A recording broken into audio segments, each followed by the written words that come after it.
오늘도 참으로 귀한 하루 허락하신 하나님께 감사를 드립니다. 예배로 찬양으로 시작하겠습니다. 여호와 나의 목자 함께 찬양할 수 있습니다.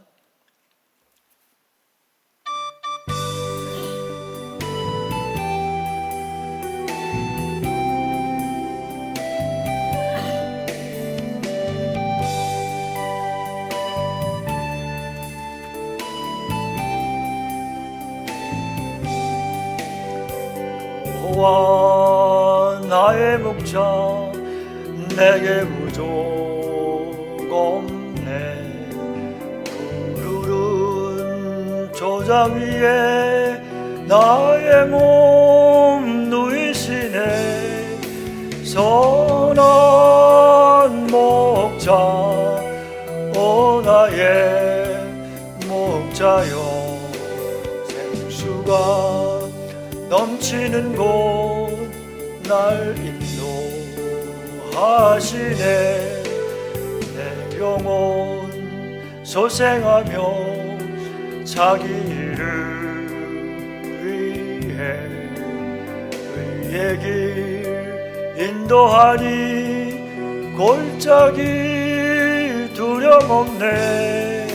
선한 목자 오 나의 목자여, 생수가 넘치는 곳 날 인도하시네.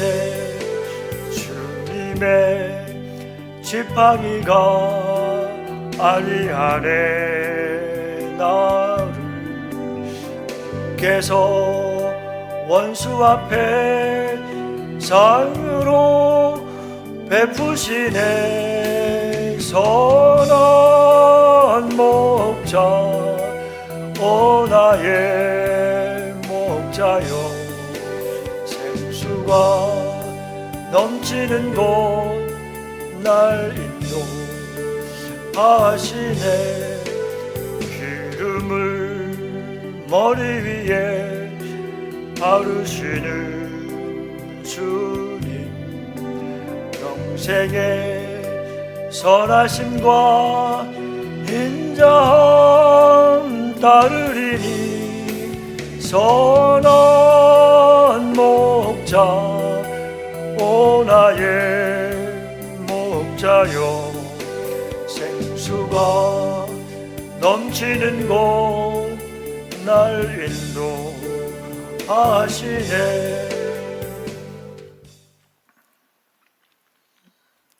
오늘 본문 말씀은 고린도 후서 5장 16절과 17절 말씀입니다. 제가 봉독하겠습니다. 그러므로 우리가 이제부터는 어떤 사람도 육신을 따라 알지 아니하노라. 비록 우리가 그리스도도 육신을 따라 알았으나 이제부터는 그같이 알지 아니하노라. 그런즉 누구든지 그리스도 안에 있으면 새로운 피조물이라. 이전 것은 지나갔으니 보라 새 것이 되었도다. 아멘. 기도하겠습니다. 사랑하는 여호와 나의 창조주 하나님 아버지, 독생자를 보내사 나를 구속하며 주시고 믿음으로 의롭다 하시니 감사와 찬송을 드립니다. 오늘도 성령 하나님 강한 손으로 나를 붙들어 주시옵소서. 선한 목자 되시는 주님의 손을 꼭 붙들고 주님 따라가게 하옵소서. 성령으로 충만하게 하셔서 강하고 담대하게 하여 주시옵소서. 일상 중에도 매 순간 주님께 기도할 때 지혜를 주시고 기쁨으로 순종하게 하여 주시옵소서. 예수님의 이름으로 기도드리옵나이다. 아멘. 오늘 말씀을 통해서 당신 개인의 중요성이라는 제목으로 함께 말씀을 나누겠습니다. 사랑하는 화미교 성도 여러분, 요즘 금값이 계속해서 오르고 있지요. 잠시 여러분 자신이 귀중한 보배를 가지고 있다고 한번 생각해 보십시오. 귀중한 보배를 가지고 있으면 당연히 여러분은 그 보배를 매우 귀중하게 여길 것입니다. 또 그 보배를 생각하면 절로 기분이 좋아지겠지요. 그 보배를 또한 얻기 위해서 매우 비싼 값을 치렀다면 더욱 그것이 소중할 것입니다. 그리고 앞으로 이 보배가 훨씬 더 아름다운 빛을 발할 것이고 더욱 가치 있게 되리라는 사실을 알고 있다면 여러분은 온 정성을 다해서 이 보배를 더욱 귀중하게 여길 것입니다. 그런데 말입니다. 바로 이 보배, 당신이 이 보배입니다. 그 누구보다도 하나님께서는 바로 당신이 더욱 보배입니다. 다시 말해서 당신은 하나님이 소유하고 계시는 보배라는 말씀입니다. 그렇다면 우리는 우리 자신에 대해서 어떻게 생각하고 있는지 잠시 생각해 볼 필요가 있습니다. 성경은 로마서에서 다음과 같이 말씀하고 계십니다. 로마서 12장 3절 말씀에 마땅히 생각할 그 이상의 생각을 품지 말고 오직 하나님께서 각 사람에게 나누어 주신 믿음의 분량대로 지혜롭게 생각하라고 권면하고 있습니다. 여기서 마땅히 생각할에서 생각할에 해당하는 원어의 뜻은 어떤 그 의견을 가지고 생각하다의 뜻으로 어떤 사람에 대한 평가나 견해를 말할 때에 사용됩니다. 또한 지혜롭게 생각하라는 이 분에 넘치는 오만한 생각을 버리고 건전하고 겸손하게 생각을 하라라는 뜻입니다. 다른 사람과 비교하지 말고 자신이 믿고 있는 믿음의 분량대로 지혜롭게 생각하라는 것입니다. 우리는 자기 자신에 대해서 또 자신의 중요성에 대해서 생각해 보아야 합니다.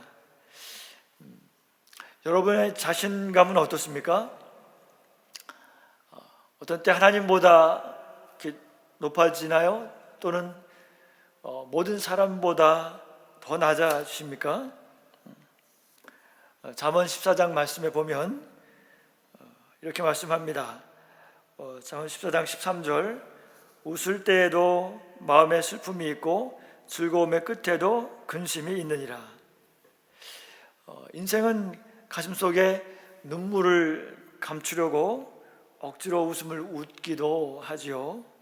때로는 그 내적인 불안감을 감추려고 허세를 부리기도 합니다. 왜 우리는 자신에 대해서 이런 태도를 취할까요? 한 가지 이유는 자신을 다른 사람과 비교하기 때문입니다. 성경에서는 이런 태도를 현명하지 못하다고 말합니다. 이렇게 다른 사람과 비교하는 태도는 결과적으로 나쁜 결과를 가지고 옵니다. 이런 태도는 자기가 다른 사람보다 낫다고 생각해서 교만해지든지 또는 남보다 더 못하다고 생각을 해서 무기력에 빠지기도 합니다.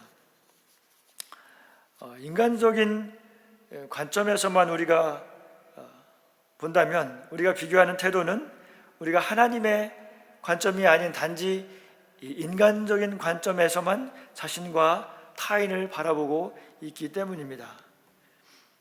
그러나 고린도후서 5장에서 바울은 이렇게 말합니다. 5장 16절 말씀에 그러므로 우리가 이제부터는 어떤 사람도 육신을 따라 알지 아니하고 비록 우리 육신을 따라 알지 아니하노라. 비록 우리가 그리스도도 육신을 따라 알았으나 이제부터는 그같이 알지 아니하노라. 육신을 따라 알지 아니하노라를 바꿔서 말하면 인간적인 관점으로만 바라보지 않는다라고 말할 수 있습니다. 바울은 고린도후서 5장에서 그리스도 안에 있는 새로운 피조물이 되는 것은 무엇을 의미하는지를 설명을 하고 있습니다. 바울은 예전에는 비록 그리스도도 인간적인 관점으로 바라보았지만 이제부터는 이같이 바라보지 않는다고 말하고 있습니다. 그러므로 우리도 또한 이제는 하나님의 관점으로 서로와 자기 자신 그리고 그리스도를 바라볼 수 있습니다. 하나님은 우리 각 개인에게 관심을 가지고 있습니다. 누가복음 15장에서 양 99마리와 한 마리 길 잃은 양에 대한 예수님의 비유를 살펴보면 목자는 그 99마리의 양을 내버려 두고 길 잃은 양 한 마리를 찾을 때까지 찾아가며 돌아다닙니다. 예수님은 이 비유를 통해서 우리에게 하나님께서 한 사람에게 두시는 중요성에 대해서 말씀을 하고 계십니다. 또 어느 날 예수님께서 여리고로 들어가십니다.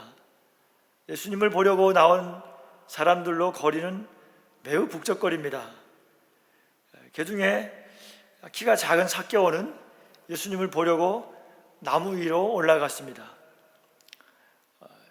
예수님께서 그곳에 이르렀을 때에 거기에 있는 모든 사람들 중에서 이 작은 사람 삭개오를 지명해서 삭개오야 좋게 내려오라, 내가 오늘 내 집에 유하여야 하겠다 하고 말씀하셨습니다.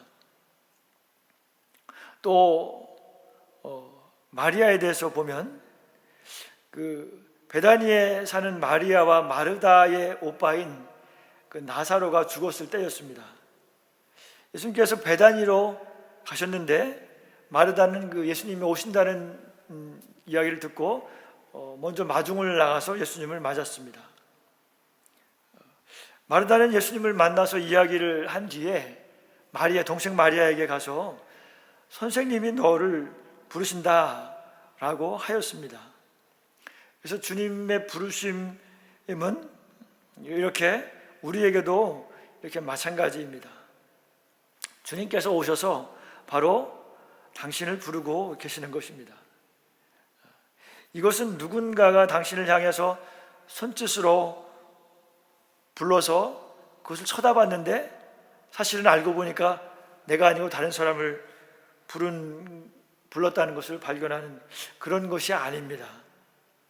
바로 한 사람 한 사람이 주님께 아주 중요한 존재이기 때문에 주님은 각 개인의 이름을 부르십니다.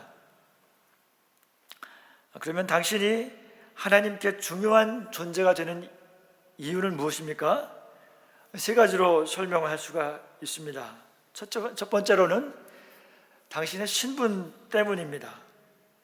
두 번째는 당신을 위해서 치른 값 때문에 당신이 중요한 존재입니다.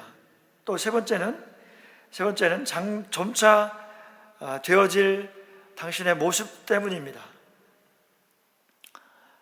첫 번째로 당신의 신분은 하나님의 형상을 따라서 창조된 존재이기 때문이라는 것입니다.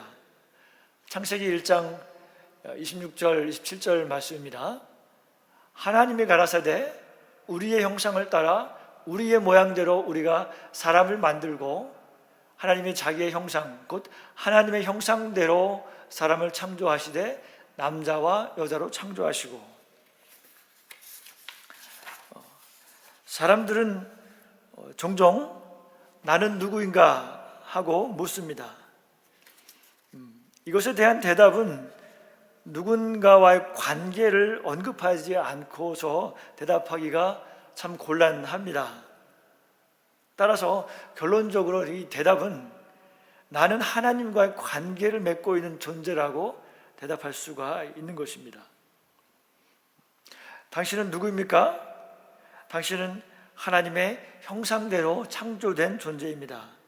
그것은 무엇보다도 당신이 타인과 구별되는 독특한 개성을 소유하고 있다는 것을 의미하고 독창적이며 당신과 100% 똑같은 사람은 아무도 없는 전 세계의 유일한 사람이라는 것입니다. 하나님은 당신에게 독창적인 개성을 주었을 뿐만 아니라 또한 그 수상적인 사고의 능력도 주셨습니다. 그래서 당신은 나는 누구인가 라든지 나는 왜 존재하는가, 또 나는 지금 어디로 가고 있는가 라는 질문들을 할 수가 있는 것입니다. 당신은 또 그 도덕적인 능력도 소유하고 있습니다. 당신은 옳은 것을 선택할 수도 있고 그른 것을 선택할 수도 있습니다. 그것은 사실 우리 속에 하나님께서 옳고 그른 개념을 이미 지어 놓으셨기 때문인 것입니다. 바로 인간의 마음속에 도덕률이 심겨져 있습니다. 어떤 어린아이가 5살도 채 되기 전에 아빠 옆에 소파에 앉아서 아빠를 쳐다보면서 아빠, 저는 왜 나쁜 짓을 하나요? 하고 이 폭탄과 같은 질문을 던지는 아들이 있었습니다. 5살밖에 되지 않았지만 그 아이는 옳고 그름을 분별할 수 있었던 것입니다. 하나님께서 이 모든 인간 속에 그것을 심어 놓은 것이죠. 당신에게는 그 개성과 또 추상적인 사고 능력, 그리고 이 도덕적인 사고 능력뿐만 아니고 또 이 영적인 본성도 심어 놓으셨습니다. 이러한 영적인 본성이 있기 때문에 우리는 하나님을 경험할 수가 있는 것입니다. 그렇기 때문에 하나님을 경험하기 전에는 어떻게 해도 채울 수 없는 공허함이 우리 안에 존재하는 것입니다. 우리의 그 한계를 넘어서야 있는 그 무엇을 발견하기까지는 인간은 진정한 쉼이 없는 것입니다. 하나님께서는 사람에게 영원을 사모하는 마음을 주셨습니다. 전도서 3장 11절에 보면 또 사람들에게 영원을 사모하는 마음을 주셨느니라 라고 말씀하고 계십니다. 꽃은 활짝 피었다가 지지만 인간은 영원한 존재로서 끊임없이 느끼고 생각을 합니다. 그러므로 당신의 가치는 당신은 굉장히 중요한 존재입니다. 사실 한 개인은 온 천하보다도 더 귀합니다. 그래서 예수님께서는 마가복음 8장에 이렇게 말씀하십니다. 36절, 37절에 사람이 만일 온 천하를 얻고도 제 목숨을 잃으면 무엇이 유익하리요? 사람이 무엇을 주고 제 목숨을 바꾸겠느냐라고 말씀하셨습니다. 두 번째로 당신이 하나님께 중요한 이유는 하나님께서 당신을 얻기 위해서 치르신 값 때문에 하나님께 중요한 존재라는 것입니다. 하와이를 다녀온 사람의 이야기를 한번 하겠습니다. 거기에서 이 800달러나 하는 누비 이불을 보았다고 합니다. 왜 그렇게 비싸냐고 물었더니 그 남해 섬 주민들이 일일이 그 수작업으로 만드는 데다가 하나 만드는 데에 약 7개월 내지 8개월이나 오랜 세월이 시간이 걸리기 때문이라는 것이었습니다. 그 이불을 만드는데 수많은 노동 시간이 들었던 것입니다. 그러므로 어떤 것의 가치는 그것을 얻기 위해서 치른 값에 의해서 결정이 됩니다. 이제 하나님께서 당신을 위해서 치른 값이 얼마나 되는지 생각해 보십시오. 하나님께서는 세상을 또 당신을 너무 사랑하셔서 독생자를 주셨습니다. 하나님은 당신에게 천국의 가장 귀하고 좋은 것을 값으로 치르셨습니다. 당신은 당신을 위해서 십자가에 달리신 그리스도를 보셨습니까? 그것은 바로 하나님께서 여러분에게 치르신 값입니다. 여러분은 그 값 때문에 하나님께 가치 있는 존재인 것입니다. 베드로는 이와 같이 말했습니다. 1장 18절, 베드로전서 1장 18절에 너희가 알거니와 너희 조상이 물려준 헛된 행실에서 대속함을 받은 것은 은이나 금같이 없어질 것으로 된 것이 아니요 오직 흠없고 점없는 어린 양 같은 그리스도의 보배로운 피로 된 것이니라.